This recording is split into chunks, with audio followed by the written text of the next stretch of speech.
Someone cook here.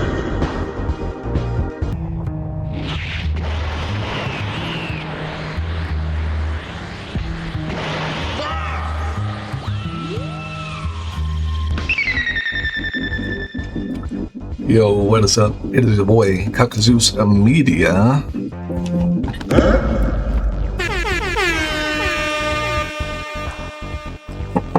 Excuse me.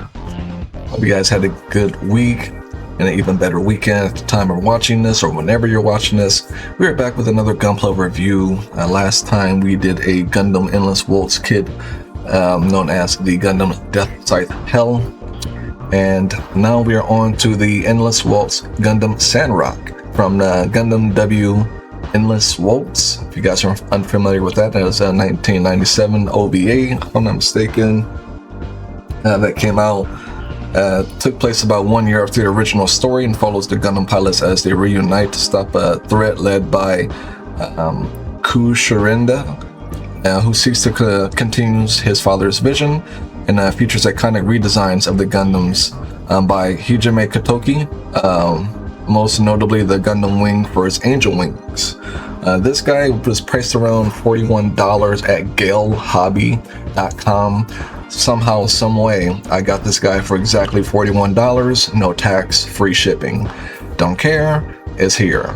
This guy was pretty fun and easy to build. I'm happy to go into my process with it. We just want to look at the undergates of this guy. I do believe he has approximately a dozen or so, nothing too crazy. Unfortunately, I don't remember the exact number of undergates. I don't know if I'm searching it wrong, but I try to research it and pull it up, but Google tells me he has 0 undergates, quote unquote. So I don't know what that's all about, and that they use some kind of traditional style or whatever, but the accessories weren't as much as other model kits as I'm used to in other Gundams in general, but I really did enjoy the shield and the blades, especially the red ones. If you're new to the channel, my name is Kakazu's Media. Curiosity gets the best of me around here. We collect kaiju figures, model kits from different series that we mostly cherish from Gundam for the most part.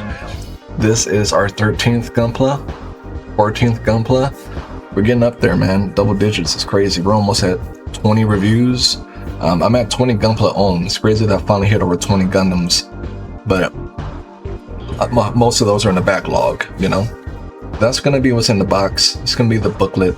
Pretty soon here we're going to be getting into the build. We go for 4 ratings around here. Meh tier, I see you tier, cooking tier, Zeus tier. I'm going to add another tier so that I can have an official 4 out of 5 rating instead of just giving 4 and 5, the same rating and everything 3 and under. Doesn't really seem right, because I think this might be a 4 out of 4 or 3 out of 3 out of 5 kit. We'll see by the end of this review. We'll find out. Just a little bit of what the booklet looks like. It does look like this is in 2011 is when this model kit came out, so I don't expect much from the color in this booklet. Unfortunately, I forgot to record the chest piece build portion, or the recording got lost. I could have sworn I documented it, but it is what it is. The chest was fairly quick and easy. Sometimes I do get so absorbed in some of these builds I forget to document them. Not that it's a big deal that I get every single piece of it, but we're gonna go ahead and show the head. That's what it looks like all done so far. I don't know why I had the light so bright for this, but I think I ended up fixing it by the end of the build.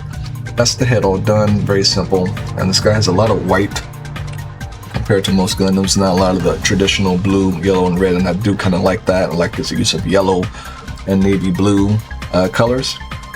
And while we're building that guy here, I'm gonna go into the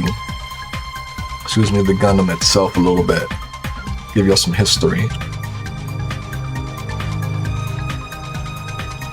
So the triple XG Gundam Sandrock is a mobile suit from the manga Mobile Suit Gundam Wing Endless Waltz Glory of the Losers, and is piloted by Qualtre Reberba.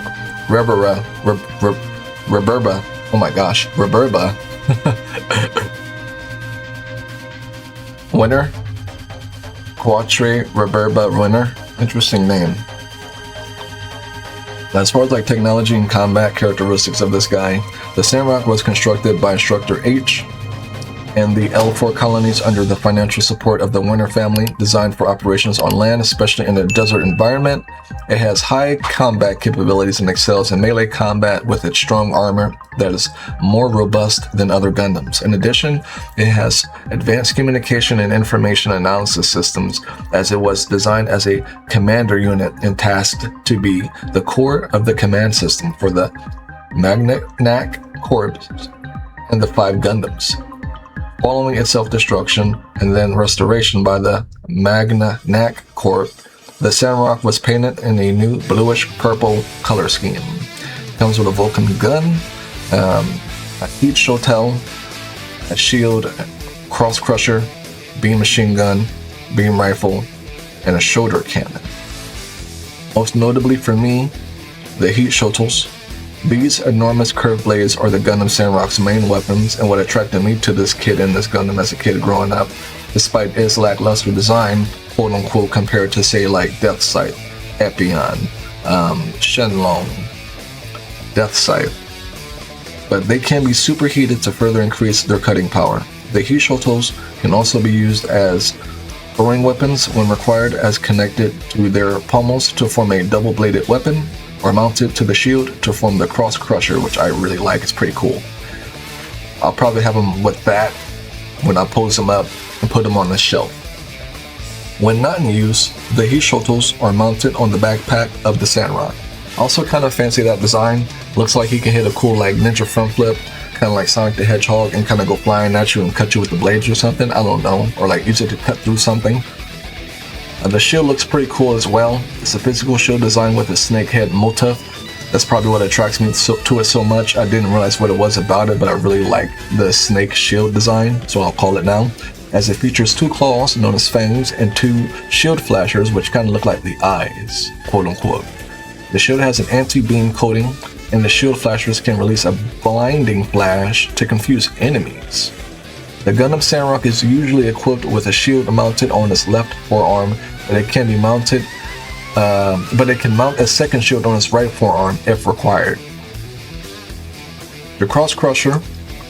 This arm-mounting crushing weapon is formed by combining the Gundam Sandrock shield and both its heat shottels. It can capture an enemy mobile suit between them and then cut them in half. And as we are getting this Gundam built together, taking a detail of the foot and the leg, lots of white. So I definitely felt more compelled to put on the decals than I would for most kits with a little bit more color separation doing the job. The decals will do a lot of the carrying. We're just about halfway done. We got the top half of the Gundam done. Head, shoulders, arms, and chest. Now we're on to the waist. That was pretty fun to do. This was another flawless build. Proud of myself for not breaking anything again while building these guys. I remember when I first got into this, there was always something that would get broken along the way, and I couldn't tell you the last time I broke something while building it. Every now and then during the articulation process, because of how some of these are, I may break something, but I don't really count that. Once the Gundam's built and finished, that's it. Flawless build. It is what it is after it's done. But the waist is halfway done. We're working down on that. If you guys are enjoying this video so far, you already know what to do. With curiosity gets the best of me. Thumbs up the video, comment down below which Gundam W is your favorite Gundam, and mine is obviously going to be the Gundam Death Scythe design wise, but after seeing the Epion again for the first time, it's probably going to be the Epion realistically. And I do have my eyes on the real grade Gundam Zero as my next real grade after getting the Hy-Vee Gundam. But I will be taking a break from Gundam W after that. That's with that one exception, and focusing on Iron-Blooded Orphans, as I decided to just go ahead and start buying, the orphan kits that I want in order from most to least, quote unquote, and be damned if they made an on-screen appearance or not. And I just will build them until I see them on screen. There's not that many I want to get. I'm pretty sure it's like 3 to 5 that I'm like, oh man, I want that, across high grades and master grades. And then probably go back to my Hunt 4G Gundam kits and Gundam W kits, and probably branch outside of that like I've done with the RX-78 and the Gundam Aerial. I'm going to go ahead and put together the Gundam Sandrock so you guys can see what he's like. In the beginning, I was initially a little concerned about the leg pieces putting together because it was giving Death Sight. The legs were falling off constantly every time I tried to move the dang guy. the left leg would primarily keep coming off, as you'll see it do soon. But I figured out a trick that I'll tell you at the end of this assembly video.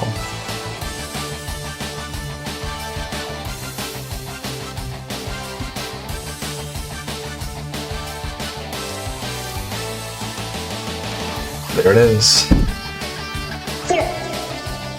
I don't know what was going on there, man, but I was concerned. I was like, yo, if we can't figure this out, it's gonna drop a whole point. But I put it together enough for now. There he is. This is what you get, or straight out of the box. Oh, man. What the fuck? So the whole trick when I showed you on there, the peg on there, I took the peg that attaches the hip off, and I attached it to the hip, and then I put the legs on after. If you try to attach, the issue I was having with the Sandrock legs was it felt like the pegs were too short to attach the legs to the hips. It felt like they were too short. But if I took them out and attached them to the hips and then attached the legs to the peg hook assembly piece, it went in no problem. So that's how we fixed that problem. That's going to be the jet pack that holds the shoulders, and then those are going to be the shoulders. Oh man, I think I really like these weapons, especially when they go Darth Maul style with them.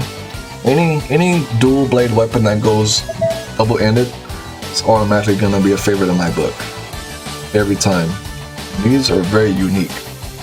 I don't know why this Gundam didn't stand out to me more as a kid, but as I get older, I have a newfound appreciation for these Gundams, just like I have a newfound appreciation for the Shining Gundam sitting there in the background.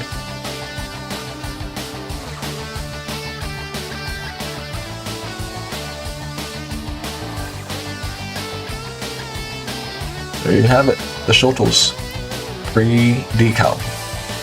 Pretty big. It's like my entire palm, man. Holy crap, look at the size of that blade. I would hate to get caught in the crosshair of that. Next, we're going to be working on the Snake Shield. Pretty fun build, not gonna lie. Very simple, very chill. If you're new to this hobby and you're kind of looking at a master grade, I recommend this one. Especially if you're a fan of Gundam W. If you don't want nothing overly complicated like any of the Gundam Wings or the Death Sight Hell, or even Epion might intimidate some people. But the look of that alone might make people power through that just to have something like that in their collection.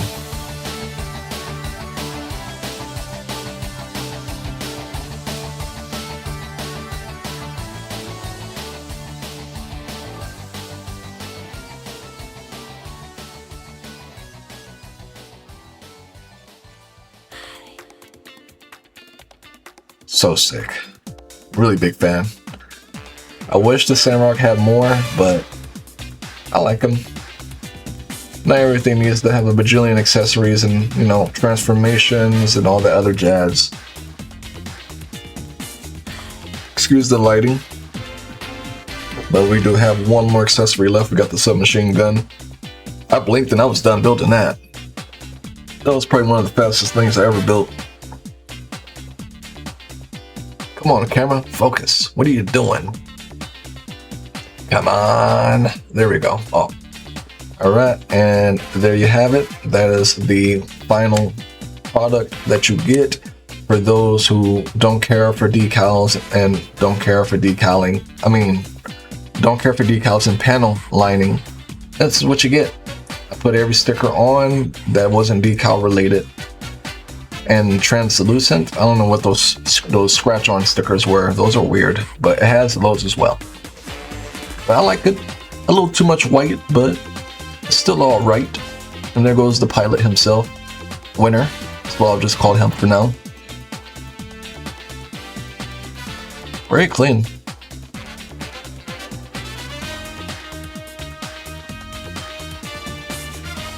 Hit you guys with some articulation poses real quick before we move on to the panel lining and decaling. Kind of awkward trying to do knee poses with this guy. I dare not do it. But those are going to be the decals right there. One last look at the Sandy before he gets panel lined and decaled into his final form, along with his weapons. Those are going to be the stickers that you have to kind of scratch on to the Gundam. They're not your traditional stickers like water decals, which I miss. Those are going to be all the accessories he comes with. And then those are going to be the standard decal stickers that you already come to know and love. Alright, without further ado, let's do it.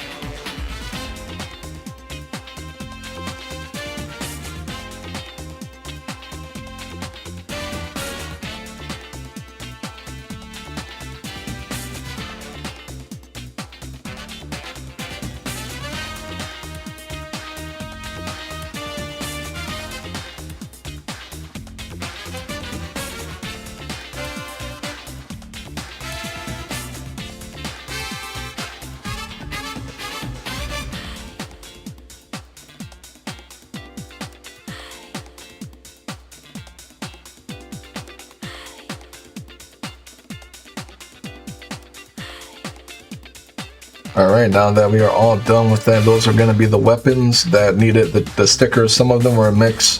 The shield on the top, I kind of messed up the stickers that went there, so I'll put some replacements on. And then those are going to be the heat shuttles. And then all the hands that he comes with, the pilot and the submachine gun.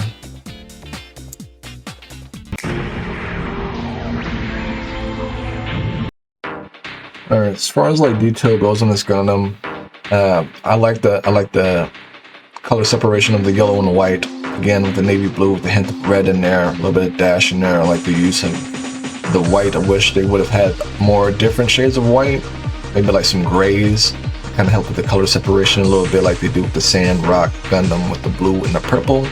But I still like them. I like the cover of the box. I thought it looked cool. The decals, like I said, do a lot of the work to make up all that white on there. I highly recommend it for those that have the patience in them to put the decals on and to panel line. Otherwise, the Gundam will look a little bit on the cheaper end, even though it is cheap. Doesn't mean it has to look the part. And that's going to be the show totals with the shield, what they look like with the decals as well. Again, one of my favorite Gundam weapons, for sure. Big fan. I really wish I knew how to make the pinchers pinch while they're on his arm. I can only have them spread out for some reason.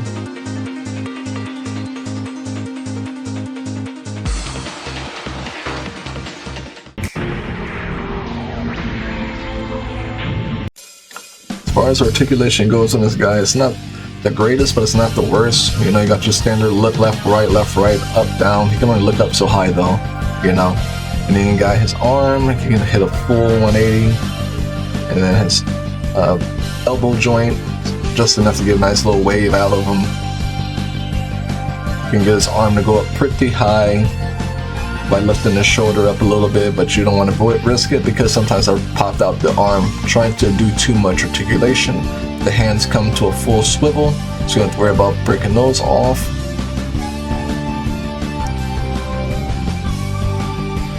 And again, if it wasn't for the fact that I could fix the leg, it'd be worse. The ab crunch is pretty weak. It's pretty much all he could do. But the hip twisting, oh man, he's going all the way around town. Moving on to the legs, and those are pretty solid. They're honestly held back by the waist joint. During that articulation point, there's a gray part that popped out that I pointed at. It popped out. I had to find that on the ground somewhere. So articulate the legs at your own risk, as pieces of the waist do pop out. But it's not a hand grenade. But leg joint is, look at that, man, pretty crazy, honestly. It's really good leg articulation for a 2011 kit. Just like I would expect, it's the same as the Death Scythe, honestly.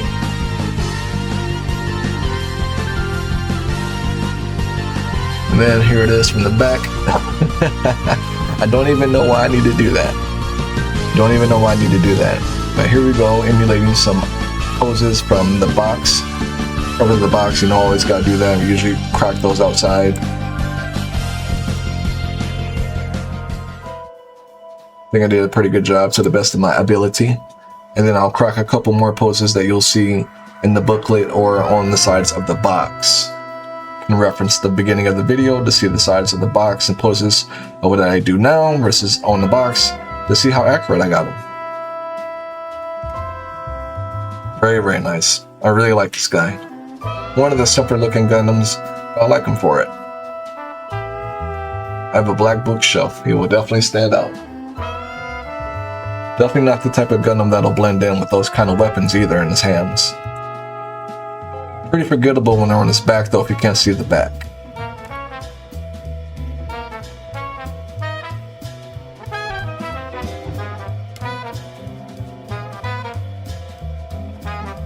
And then I got those diorama trees. I was pretty excited to use those, I'm not gonna lie, it's pretty clutch to have them.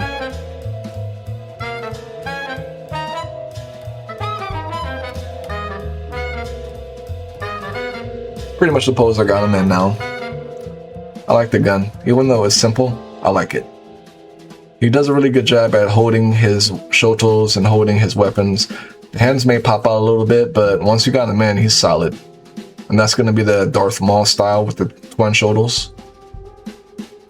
Posed it with the trees again. It was very windy today. I don't know what it was, man. I had to put something in the box just to keep it from blowing over during the box shots.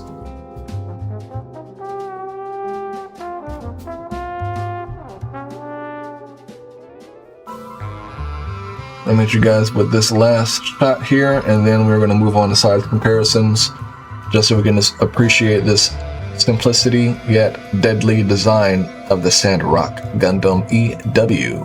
Master grades were definitely different back then. You can see the similar design as it has to the Gundam Death Scythe and the Gundam Wing Endless Waltz Verka. Alright, we got size comparisons by the real grade Epion. I'm pretty excited to build the master grade of this guy finally sometime later this week. Then we have the Burning Gundam, or God Gundam, real grade 144 scale as well for size comparisons. And then I haven't gotten this bad boy out for a size comparison. I forgot how majestic he is, man. We got the Verka New Gundam master grade. Then we got the Master Grade Extreme Strike Freedom Gundam.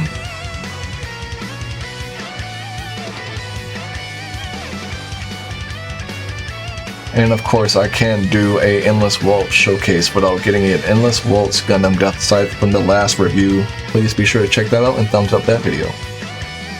And then if you have not seen a review for my Hiya Toys Heat Ray Godzilla Millennium, that was a recent review we did. Here he is size-wise comparison. Same thing for the Hiya Ghidorah 2.0. If you have not seen my review of this bad boy, here he is, my biggest collectible ever next to the Sandrock.